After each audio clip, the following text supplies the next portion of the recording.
What's up, everybody? Today we're going to talk about planning your meeting. I'm Brad Hart. I'm here today with the one, the only, Mr. Chris Chandler Yates, longtime friend and client. He's actually doing a motorcycle tour around the Southwest that we're going on in May of 2023. So if you're into motorcycles and sweaty men, this is your kind of vacation. Let me tell you what, it's going to be super fun. It's not for beginner riders. Like, you should probably have. No, it's intermediate riders. So the shortest day is 150 miles, and the longest day is 350. So yeah, so you really want to know what you're doing on a bike, and fully inclusive, fully VIP. Yeah, it should be really fun. And you get to hang out with us because I'm gone. So that'd be fun. If you're watching live, hashtag live. If you're watching the replay, hashtag replay. Replay. But let's dive into it. We got a new chapter to walk through on the 8-Minute Mastermind. We took a few weeks off to do my thoughts on the recession. We did the pop doc training. Go back and check those out if you haven't already. Yep. And let's get started. This is chapter 3, planning your meeting. Jolie, great guy. You read about him here in the book. If you haven't picked up the book yet, what are you waiting on? Go over to 8minutemastermind.com. We had somebody in the Philippines just got their copy physical delivered to you. Thank you, shipping warehouse. We appreciate that. Wherever you are in the world, we're going to get you a copy and just pay shipping, which is like $5. I mean, come on, you can't beat that. All right. So we're going to talk about planning your mastermind event, right? You want your big, happy, successful mastermind. So we're going to have to just plan for some details here. And this is pretty basic stuff, but it's good to just have a checklist. So I kind of wrote it all out for you, so you don't think about it. So you can just focus on getting the people in the door and not about, oh my God, what am I going to do when I get there? So thing one is, make sure you have snacks. Like, seriously, masterminds are either awesome or suck. And it's generally relative to the amount and quality of the snacks. I'm just being real. I've been to a lot of these things. I'm just telling you what's up. Very first group thing that we met, there was not enough food. There was not enough snacks. And I was a very hangry man. The worst. You got guys like Chris. He gets hangry. You wouldn't like him when he's hangry. No. 6'7", trying to eat anything in sight. It's rough. Actually, when we met, you were in a 50-degree freezing room. I was cuddling under a wool New Zealand blanket for warmth with your wife, and you kept coming around the corner and me like, what are you doing under that blanket? Nothing, I swear. Don't beat me up, big man. Yes, that was That's a true story. Healthier the better. Keep that brain power going. Alcohol or not, kind of just depends on your values. I don't mind if people drink. I don't want people to get drunk. So I'd say like 2 drink max, kind of thing. So I would just remind people, hey, this is not the party time. You want to have a glass of wine or a beer, cool, but let's not get shit-faced. I use my phone timer, nothing fancy there, but you can get a regular timer. Have plenty of water so that people can think. If they get dehydrated, that's not great either. Signs telling people where to go, take off their shoes, all that good stuff. What areas are off limits, especially if you're doing this like in a house or something like that. And you don't want to have to interrupt the flow to tell people where things are. So the more clear and clever you can get with your signs, the better. Like, I used to have just signs. I would like put them up on the back of the door when people came in to hang in their coats, and I would take them out and just slap them on the door, so they wouldn't have to like ring the bell. They could just come on in. Where's the bathroom? Where you put your shoes? Don't let the dog out, whatever it is, right?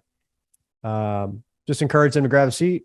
If they were late, don't want to interrupt. Hot seats, it's the shittiest thing when you get to your hot seat and then all of a sudden somebody is like making a ruckus. So just wave them in, have them sit down, and then, acknowledge them afterwards in between hot seats. Definitely sit in a circle facing each other. That's good feng shui, whatever that is. And have fun. This should be fun, right? Have a great time. So quiet, that's a big thing, right? So we used to do these at restaurants, but it was always too loud. So if you're going to do it at a restaurant, try to find a place that has a private room or a private area that's kind of like away from the rest of the restaurant, with ideally like no sound. Like, I would go and scout these places out where, like, if they have music in the restaurant, that's going to be too loud, especially if somebody speaks softly or sharing something a little more intimate. They're not going to want to yell it out over a bunch of Tom Petty, living on a prayer, Bon Jovi, whatever the hell, like people are, yelling over that. That's no fun. So that's fine. Also, co-working spaces, they have a really great, vibe. I've done that. I've done Airbnbs are really great. You rent an Airbnb for 2-3 days and just do the mastermind there. That works out pretty well. Then you have everybody stay at hotels nearby. That can work really well. We had a really beautiful house with an ocean view that we used to do these at, and that was nice too, but it's not always feasible to do that. Libraries great. We've done them in libraries. If they have a private room, even better, like one of those quiet study rooms, that can work really well. And you're not trying to make this like a big raucous thing, so you should be able to do it in most places. Churches could work. Jesus loves masterminding. He told me He's about it. So yeah, The other good place you can do it is right here on Zoom. that's right. Zoom, virtual. Although I It's do like in really person. easy. I'll be honest. Like if I had my preference Oh, and yeah, logistics definitely. weren't an issue, I would absolutely do it in person. But Zoom is absolutely fine. But not Microsoft Teams. Nobody likes that. So here's the thing: you want to take some time to really write out all the logistics, and everything can go wrong. And then don't expect them to get all right the first time. But if you do these consistently, you'll notice things show up. I had to probably update my logistics 10 times before I got it really dialed in, where like everybody's questions are answered, and then still people won't read them. So don't take it personally if they don't, but get them as good and as clear as possible, because there are people that read them and they appreciate all the detail. Like, hey, park here, walk here, go there, go in this door, make a left, make a right, whatever, right? Take off your shoes, don't kick the cat, all that stuff. Yeah, that's Or important. kick the cat, one of the two. Yeah, and then we have some sample posts here for your mastermind that are all at that link. And here's our sample invite. This is like all dialed in, have done this a bunch of times. You can basically use this, change it all you want. When you grab the book, there'll be the digital version, which comes with the book, that you'll be able to grab this from and use that as well. So yeah, we'll spend some time. Yeah, if you guys that. haven't checked out the book yet, go to 8minutemastermind.com to grab your copy. You see Fantastic that, thread. Took me a little so bit this to is get great, used to guys. it. First and foremost, 91 comments is awesome. So thank you for everybody who started a thread. Thank you for everybody who did that. And the prompt for the question was, what's your biggest challenge in implementing a mastermind in your business? So great question, great responses. Let's just start from the beginning if you want to hit all comments. Here we go. Knowing, deciding who to put in the mix. Okay, so let's discuss that one. I think getting clear on your values is the first step. And that's a discovery process. You may not know right now or be able to articulate what are your values. So like, I know what my values are. I value communication. Every time I come on with a client, I say, listen, the number one thing with me is communicate, communicate, communicate. I don't care if it's good, bad, or indifferent. Just tell me what's up and we can solve it. Right. And I always tell them like, hey, listen, we're on a road here between A and B, and you're on the road. And I don't care how long it takes you to get to B, but I don't want you to end up in a ditch. So when you start to hit the rumble strip, let me know. So if I don't have to go get my tow truck, right? But that requires communication. So let me know what's going on, good, bad, or ugly, or indifferent, and I will tell you what's next, right? So that's my value. Obviously, you can adopt that value. You can try that value out for yourself. Some people don't like a lot of communication. You know, some people they're not great communicators, or they're long-winded, or they tell a lot of stories, or they don't get to the point. I'm a very blunt, to the point type of person. I try to do it with humor and compassion, but like I want to get to the heart of things as quickly as possible, so that I can help that person to make a breakthrough and get on track or stay on track, right? I don't believe there's time to waste dilly-dallying. I want to really get to the heart of matters. So that's my value, right? And as you start to get more passionate about things as time goes on, you can begin to articulate those values. And I would say get at least 3 to 5 of them down on paper, and that helps you to kind of aim towards the things that you like. And those values will naturally align with certain subsets and segments of the population. And as you build your messaging, as you create offers, as you create your mastermind, as you talk to people, you'll kind of speak through the lens of those values, whether you realize it or not. You want to do it in a conscious way that becomes a powerful tool to attract the people that you want and distract the people or push away the people that you don't want, that don't share your values. Like, for example, I hate people that don't communicate and can't show up on time or be bothered to tell me what's going on with them. All right. I can't work with those types of people. And it's sad because, you know, they came to get value. I came to give value. And if we can't transmit ideas and communicate between each other, it's hard to get that value. Right. So that would be an example of me in a mastermind. So the other thing he's saying is it's an evolving audience. You know, that might be part of the challenge. Yeah. I mean, in the beginning, especially when you're getting traction on any idea, any mastermind, any product, any service, it pays to focus, right? I mean, this is the problem, is like the most visible entrepreneurs, the ones that are so successful, they have the least amount of focus. And in a funny way, it's like at a certain stage of business, lack of focus will kill you. And at a certain stage of business above that, eventually it'll become a crutch to just focus on one thing. So if you look at like a Tony Robbins, a Grant Cardone, whoever's at the top of this industry, Dean Graziosi, people like that, they've got a lot going on. They've got a lot of projects. They got a lot of people to support them in those projects. They got people that own those projects, and they're more of a figurehead at that point. So they're not involved in the day-to-day thing, doing all those different things. But in the beginning, when you don't have those kind of resources, you don't have that kind of experience, you can't manage multiple projects effectively. How do you expect to operate or own 10 companies if you can't operate one company, right?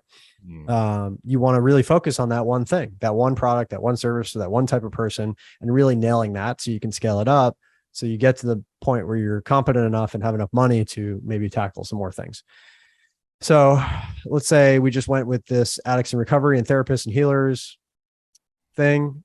If we were just to focus on one aspect of that, like getting therapists more clients or helping therapists to transition from being a therapist to being a coach, that could be something to focus on. I'm not saying that's the industry you should or would do, but I'm just using that as an example. That's like an example of a focus niche, right? It's a specific problem for a specific type of person. Hey, I'm sick of billing hourly. I want to start to bill with packages, right? How do I do that? Or, hey, I'm tired of doing this hourly model and taking up all my time. How do I get a more group leverage model in place? Or, hey, I want to get outside of the realm of therapy and licensing and that whole racket, and I want to start to branch out into my own coaching field or my own niche, right? Those are all things you could help transition.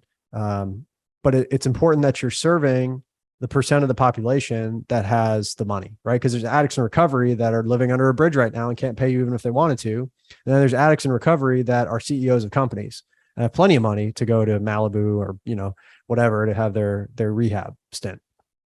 Same deal with therapists. There's broke therapists. There's really rich therapists. Generally speaking, you want to work with the people who share your values, and what your value should be in that case is like, hey, I'm willing to pay to solve a problem. I respect professionalism, and I don't want to try to figure everything out on my own.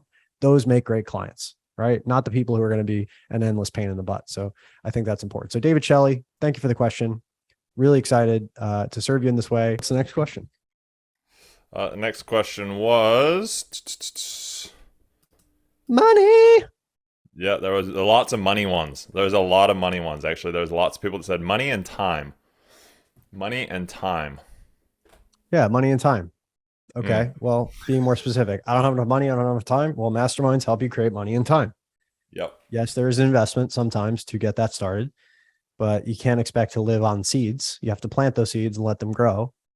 You have to give something away in order to get something back. That's just the law of the universe. I can't change the universe. So I'm just telling you how it is. So if you're willing to invest some time and money to learn how to grow, a harvest and yield the harvest, then we can do that. So what does that mean? Well, you need to be able to attract ideal clients. You need to be able to enroll them. You need to be able to get money across the line. And you need to be able to serve those clients at a high level. Those are all key skills of an entrepreneur, especially in the services industry, that they need to have, and they're going to struggle without. So I hope that answers your question. So if money is your issue, great. If time is your issue, you're not using your time properly. You're not prioritizing what's important. It should be the highest priority to make money so that you can buy back your time until such time as you have enough time and enough money to do what you got to do. Sweet. Okay. What's the next question? Next question is, there's a what to say was another one. Fear of letting others down. Yeah, this is true. So unless you're a sociopath, this is going to happen at every level, right? Unless you truly do not care, or you have no conscience or no emotional quality to you, which is very rare. Even if you're in a depressed state, this is less than 1% of the population we're talking about.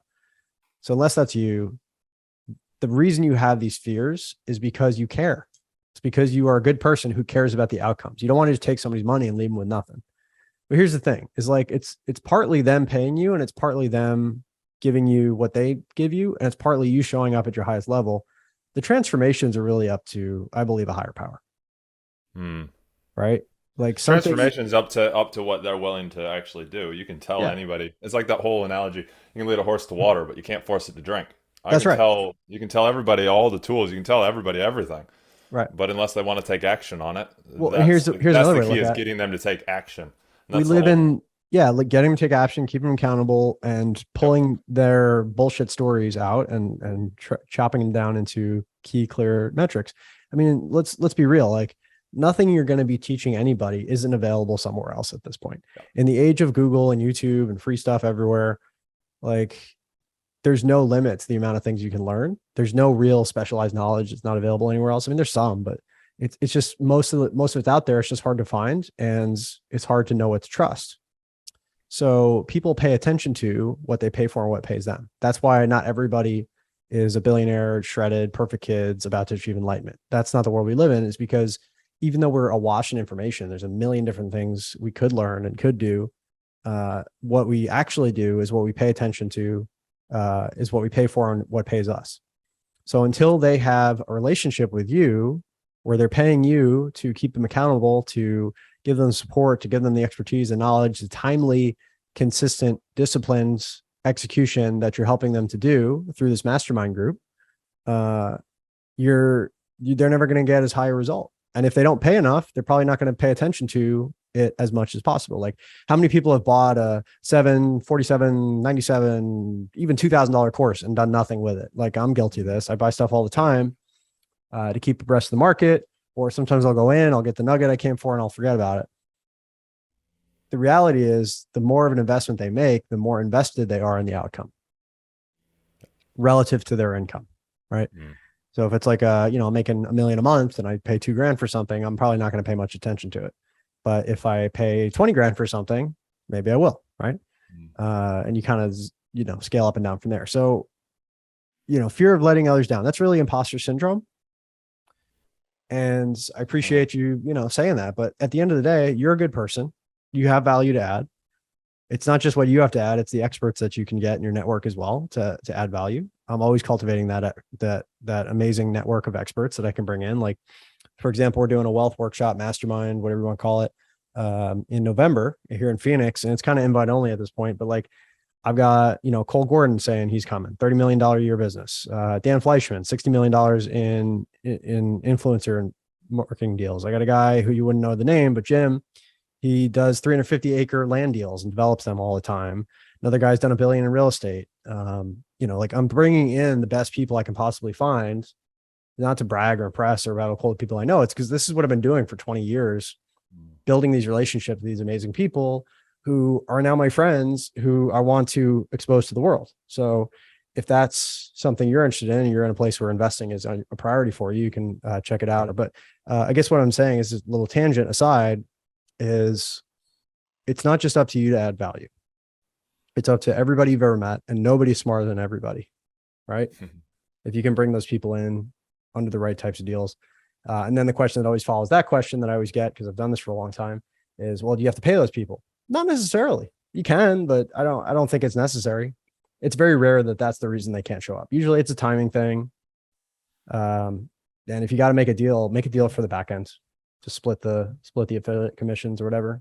You don't have to pay them out front unless they're a mega big deal. And then you kind of make a decision if it's worth it. If they can draw enough people and put enough butts in seats, are we talking like Richard Branson or Obama? Yeah, that might be worth paying for. That's the kind of person that can bring a lot of eyeballs and make your whole event. But if not, there's 3 or 4 or 5 other experts that could probably fill that gap, that would be willing to do it for free, or just do it over Zoom. They don't have to travel, Maybe you work out a deal where you cover their airfare and hotel, and they come in and speak, or they just do it over Zoom and then you don't have to pay. So that's kind of nice too. All right. I think I've said it enough for that. So what's the next?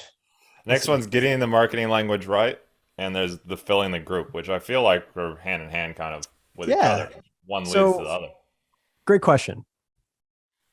And this is an ongoing thing. Like, you're never going to have your offer, your message completely right, because they change. The market changes. People's expectations change. The language that they use changes. The English language has changed. Interpretation of language changes. Yeah, interpretation of language. The fact that they don't hear the message, even if they've seen the message 100 times, like, they don't read it, they don't see it. It's in one ear and out the other. You might have to say it a bunch of different ways, a bunch of different times. But here are some general rules to help you get it tighter. Do it again, do it again, do it again. Get it out there, get it out there, get it out there. Promote, promote, promote. That's like rule number 1. Get it in front of more eyeballs, and keep getting in front of eyeballs, and keep reminding people, and keep getting it top of mind, because push comes to shove, the loudest message wins. So that's thing 1. Thing 2 is speak to the buyers in the audience. It's a lot harder to get a free person to become a buyer than it is to get a buyer to buy. And they're different people. They're different people, right? I'm a buyer. And think about it this way. Like, if I went into, I'm not in the market for a supercar right now. I don't want to drop $200,000 on a car, but if I was in the market for a car, I might buy like a Porsche 911, right? That might be my car. I don't know, or a Tesla or something. Let's say a $200,000 car. And I go into the dealership and I say, hey, I like that car. I want to buy it. And if the next thing the dealership says, or the representative says is, oh, well, can I show you this car and this car? And you like this color and that color? I'm out. I'm gone. Right. I'm going to walk to the next dealership. I'm going to buy that car. If the next thing they said is, sure, let's go write it up and I'll get you out of here in 30 minutes. Cool. Done deal. Yeah. Right. And I've heard this from multiple people. I know some very, very wealthy people. Dean Graziosi tells a story, same thing. Like, I walk in a dealership, I want that car. If you can get me out of here in 30 minutes, it's a deal. He doesn't want to hear anything else. And if that person says anything else except for yes, sir, let's go, you lost that sale. Right. Same thing with, using the same metaphor. If the pricing's off, you're also going to have a problem. If I go into that dealership and it's a $200,000 car and the salesman walks up to me and says, hey, today only, you can buy this car for $20,000. What's my first question? What's that? What the hell's wrong with it? Right? Why am I getting such a good deal? And I'm not going to buy it, most likely, because it's too good to be true. That's what happens with your pricing. If you underprice, you're pushing away the most affluent, best customers who can and want to buy your product, but it doesn't make sense to them. Therefore, they can't do it. Like, I see this in investing all the time too. It's like, when people are confused by any of the elements, or it doesn't make sense, or it doesn't add up, it could be the best deal on the planet. They're going to walk away from it.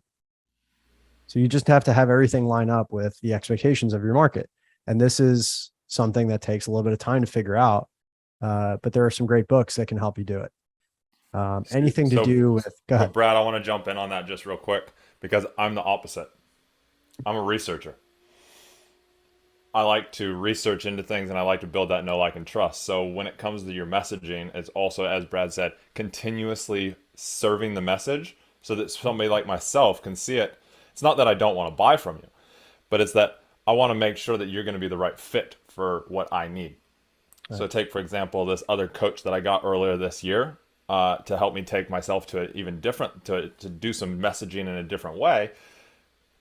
I was searching around and I went to 3 or 4 different free master classes in that, but with the intent of, I'm looking for somebody that I connect with that can give me and show me what I need. Now, if you don't know what you need, then that's the messaging that you need to work on, is that what is it that my customer needs, and am I talking about it? Yeah. And so I recognized it, and then I found the person and I was straight in. It was like, yep, cool. Now give me that car. I want to buy it now. Because I know that that's the one that I want, and I want it in pink, or I want it in red. Can you give it to me right now? I want the red one. And then it's like, yeah, sweet, let's go. Yeah, and I love that, because you just described the buyer's journey too. There's people on the sidewalk, there's people in the slow lane, there's people in the fast lane. So I described the fast lane buyer. Chris kind of described the slow lane buyer. Like, they're in the market, but they're kind of testing the waters and seeing what's out there. So it's like, you got to have messages that match the expectations and the needs of those different buyers. So like, I would say this: have a 5-minute version of your message, a 60-minute version of your message, and a 5-day version of your message. So you catch everybody, right? So a 5-minute version would just be like, here's the deal, here's the offer, here's what you get, here's the price, let's go. That's going to get a certain segment of the market, maybe 5-10%. But those are your best buyers, right? They're just, hey, cool, sounds good, I'm in, let's go. Where do I send the money? Then you have the people who are like, I need a little bit of understanding here, more like Chris, and I could get it in about 45 or 60 minutes, right? So that'd be like a webinar, maybe 90 minutes at the gate. Then you got people that are completely not in the market to buy. They're just kind of learning. They're still convertible, but you're going to need more time to do that, to break beliefs, to set them up for success, to get them a win in advance, all this great stuff. And that could take 3 to 5 days. So you might want to have like a challenge or something along those lines for those people. Or just expect that they'll come to like 3 or 4 of your master classes and then probably buy on the 4th or 5th or 6th or 10th one. And that's so it. I've got consistency is the name of the game there. Yeah, I've got followers that have followed me for 2 or 3 years. They haven't bought. I'm just selling the same exact thing, saying the same exact message over and over and over again, and then they finally buy a year or 2 later. Yeah, I guess what I want you to come away with is this is an art and a science, but it's mostly an art, I believe. It's trying things, iterating things, having different versions of the same message, and being able to convey that message quickly, not so quickly, and then slowly, depending on where your people are at. Hopefully that's helpful. Okay. And then filling the group, same kind of deal. You just got to start, right? You just got to start. I just made a list of all the people I know that are 7-figure plus, and I'm reaching out to them kind of 10, 15 a day as I have time to catch up with them, see where they're at, to maintain the relationships, and just see if I can help them or not. Right. And yeah, I got stuff I could sell them, but it's not the point. The point is just to add value and keep in touch. And, when there's a need, then hopefully they think of you first, There's a time and a place for the hard sell, but it's not all the time. Always reaching out, always making those connections. Yeah. And it's just seeing how you can help. Like, what are you struggling with right now? What are you challenged by? What are you looking to move faster on? What obstacles are you facing? Who are you looking to hire? Like, Great market research too. yeah, great market research. Just, getting ideas from talking to people and just evaluating their needs and do your best to help them, regardless of whether it's something you offer or not. Like, that's the other thing is like, I have a great network of people who, and I tell this to all my clients too, is like another way to add value is just to see where they're at and then connect them to the right resource, the right person, the right system, the right, whatever. Right. If you That can goes back send to them out. the languaging. When you're working to fill the group, you're getting the best languaging to then be able to use the language to fill the group. Mm-hmm, mm-hmm. So So I think this one's affording the license, insurance, and location costs. Uh, and I asked her, "Are you currently running masterminds of any kind?" She said, "No, I can't afford them. I have to get a business license and insurance as well as pay for a location." do you though? The reality is nowadays, and again, this is not legal advice. If you want to talk to a lawyer, they'd be happy to charge you a bunch of money to tell you this, but basically you got to just be able to manage the risk. Like, what's the risk of doing a virtual Zoom where you give clients, they sign an agreement beforehand saying, hey, we're not going to hold you liable for your advice or anything like that. You're not doing any kind of financial consulting. Like, there's really pretty low risk in that. What's the risk? Like, you give them their money back if they're not happy. That's kind of the risk. Maybe you get And it's liability. contracts. It's making sure that you have a Okay. good contract and stuff like that. That's Yeah, actually but even like before that, minimum. like when I Yeah. got started, I didn't know all the legal stuff and I just did it. I just helped people and I got paid for it. And that was it, and then I got a little smarter and a little bit better, but I wouldn't let any of that hold you back. I would just say mitigate that to the best of your ability. You don't need an office. You don't need a location. There's no business license that I'm aware of that you need, unless Washington has some weird law that I'm not aware of. But yeah, it's like you can always make an excuse not to get started. I don't have the money. I don't know enough. I'm afraid. Really, it just boils down to fear at the end of the day. Yeah. And fear will always hold you back at every level. Yeah. And I fear is remember just when I anything that's started. outside your comfort zone. I remember when I started with you. I had those same questions. How do I do this? Can I make this happen? Yeah. No. Can I make this happen? Can I actually, you know, do it? And yeah, you overcame all of those for me. Yeah. Well, and you think about it, like, what do you really need to start a mastermind? Well, you need people. Okay. Well, that's free or cheap, depending, right? Nowadays, you can reach out to people on Facebook or LinkedIn or, get a group together or join other people's groups. Like, there's so many free ways to attract people and build relationships. What does Zoom cost? $15 a month? Not a big deal.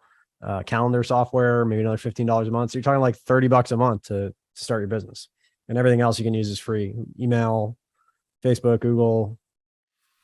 What do you really need? Like, you don't need a physical location. Why would you want a physical? I don't have a physical location. That's a pain in the ass. I have an office in my house that I Yeah. use. That's a write-off to my business. Yeah, we talked about this earlier in the video. You can do things, in the very beginning. You can do things where you're in Airbnbs or things like that, or you can do Zooms, Yeah. and different things require different, Or a restaurant, or a restaurant, everybody do potluck and just buy some at the restaurant. Like, you don't need it to be a whole big expensive thing to get started. Now, when you start making money, you want to reinvest in the business. That's fine. But I wouldn't worry until you get a few clients that are paying you. I wouldn't really worry about um, investing a ton of money and all that other stuff. It's nice to have, but it's not a must have. When you start to have something worth protecting, when it gets to the point where you're like making enough money and you got cash, you got reserves in your business, then, definitely make sure to do that. And, do your best to talk to lawyers and accountants, but they're always going to give you the most expensive advice, right? That serves them. yeah, But it's a chicken and the egg kind of thing. Like, you got to kind of be okay with some risk in the beginning on a small scale, trust the universe to be benevolent, which it is, and get you to where you need to be. But, it's really not necessary to have, again, not legal or accounting or financial advice. It's really just not necessary to have all the stuff in place to get started with a couple clients. Like, you can be a sole prop and it's fine. It really is. You can be a contractor and it's fine. It's not a big yep, deal. yep. Awesome. Hope that's helpful. Yeah, very good. So Thanks, yeah, everybody. Appreciate you. Hashtag live if you're on the live. Hashtag replay if you're on the replay. If sweet. you need us, if you haven't read the book yet, check out the book, 8minutemastermind.com, book on investing, 8minutemoneymanager.com. And as always, if you need our help growing your mastermind or your business, just go on over to buildamastermind.com/schedule-now. That's buildamastermind.com/schedule-now, or just ping Chris or myself or somebody on the team and we will serve you. All right. Sure. Have a great I'm day. gonna add one more thing in there. If you ride motorcycles and want to go ride the Southwest in May, as Brad said in the beginning, come join us. Just ping me, just message me, and I'll get you the Should be a good details. time. Would love to meet you. It'll be Again, fun. intermediate plus Yeah, motorcycle. No, intermediate no, plus. no beginners, please. We No, can't do beginners. and it's gonna be hey, we're talking about masterminds. It literally is gonna be a mastermind on wheels. So there we go. Mastermind on wheels. Mastermind on wheels. That's what I should have called it. Wheels on wheels can suck it. We're a mastermind on wheels. I love We're it. mastermind on wheels. And also we'll eat some meals. Awesome. All right, Thanks guys. everybody for watching, and we'll see you guys next time. All right, talk soon.